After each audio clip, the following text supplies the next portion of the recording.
Bonjour à tous. Dans cette vidéo, je vais vous présenter le breaking, qui sera un sport additionnel aux Jeux Olympiques de Paris 2024.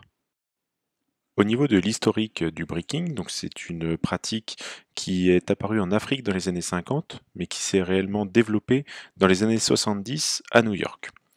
C'est d'ailleurs la tournée New York City Rap qui va permettre au breaking d'arriver en France en 1982.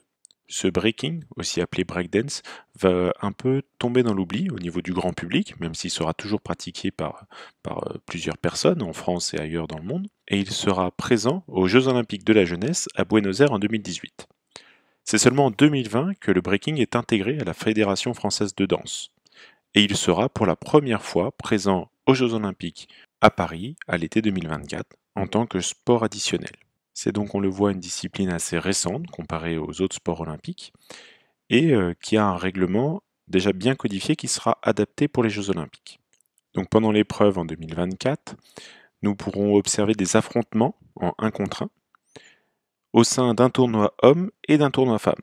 Donc les autres modalités qui peuvent être observables sur les autres compétitions n'auront pas lieu pendant les Jeux olympiques 2024.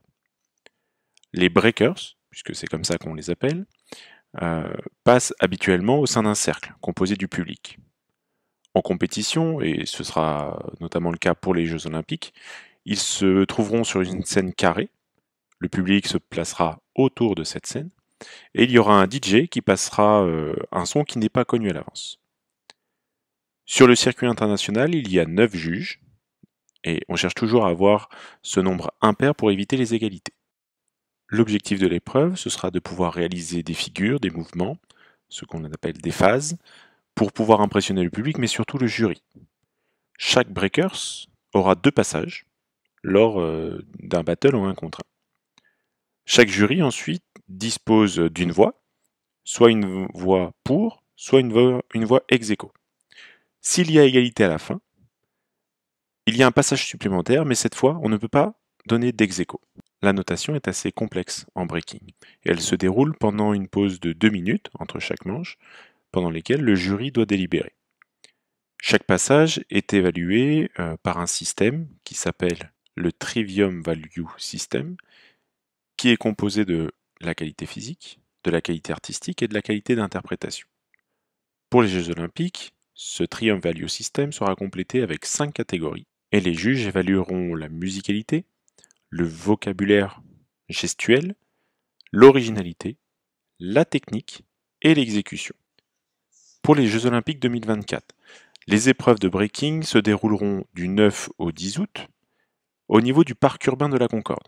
Cette esplanade, située au niveau de la place de la Concorde, regroupera les épreuves de basketball 3-3, de BMX, de skateboard et donc de breaking. Le tournoi femmes, autrement appelé le Battle B-Girls, se déroulera le 9 août et le Battle B-Boys, donc le tournoi homme, se déroulera lui le 10 août. Alors, les qualifiés ne sont pas encore tous connus, mais il y a des forces en présence qui dominent le circuit international depuis cette année ou depuis l'année précédente. Chez les femmes, il faudra compter sur la lituanienne Big Girl Nina, championne du monde, et la japonaise Big Girl Ayumi, vice-championne du monde. Pour le tournoi masculin, il faudra là compter sur l'américain B-Boy Victor, qui est champion du monde, et le canadien B-Boy Phil Wizard, qui est vice-champion du monde. Enfin, au niveau des chances françaises, alors il faut savoir qu'en tant que pays hôte, la France aura un b-boy et une b-girl de qualifiés d'office, et selon les résultats sur les circuits de qualification, il pourrait y avoir une place de plus dans chaque catégorie.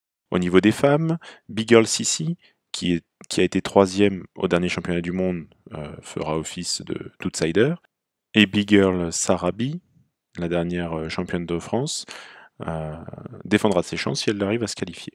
Chez les hommes, tous les regards seront portés sur B-Boy Danny, qui lui est qualifié et qui est le dernier vainqueur des Jeux européens, et peut-être sur B-Boy Laguette, qui a été 5e, lui, aux derniers Jeux européens. Voilà, cette vidéo est maintenant terminée. J'espère qu'elle vous permettra de suivre pleinement les épreuves de breaking aux Jeux Olympiques de Paris 2024. Je vous remercie, à bientôt.